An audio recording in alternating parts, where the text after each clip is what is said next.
L'auteur présumé du meurtre à l'arme blanche de 2 femmes, dont sa compagne, vendredi dans L', affirme avoir agi après avoir fumé du cannabis, alors qu'il était, dans un état délirant, et avait l'impression qu'on voulait le tuer, a précisé le parquet ce samedi. Dans ce communiqué, le procureur de la République de Béziers Raphaël Balland a indiqué envisager de requérir dès dimanche l'ouverture d'une information judiciaire criminelle.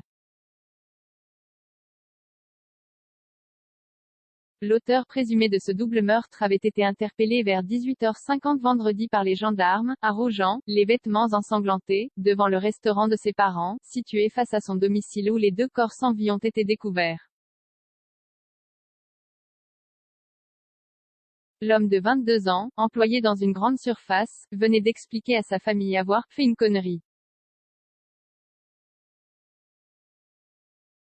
Alerté par son père, les pompiers et gendarmes ont découvert dans son appartement le corps de sa concubine, âgée de 21 ans, élève infirmière en 2e année, avec laquelle il vivait depuis 10 mois, et celui d'une voisine de 25 ans, ambulancière.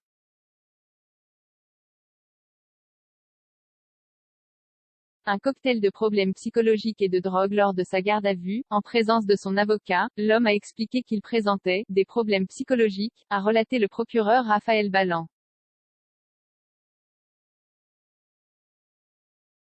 Il a expliqué qu'il se sentait très mal depuis quelques jours, et qu'il s'était senti particulièrement mal, dans l'après-midi après avoir fumé plusieurs joints avec sa concubine.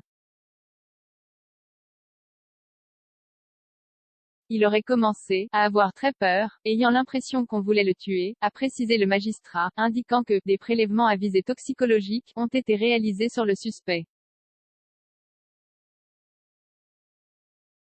L'homme a affirmé avoir voulu se rendre chez un psychologue mais en avoir été empêché par sa concubine.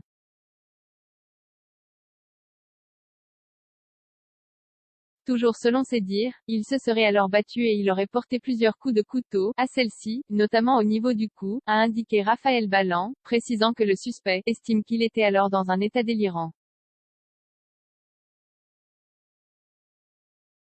Selon le récit du meurtrier présumé, toujours rapporté par le parquet, la voisine de l'étage supérieur qui sortait promener son chien serait alors passée devant leur appartement et lui aurait proposé son aide, mais une fois dans l'appartement, il se serait également battu et il aurait de nouveau porté plusieurs coups de couteau à la seconde victime.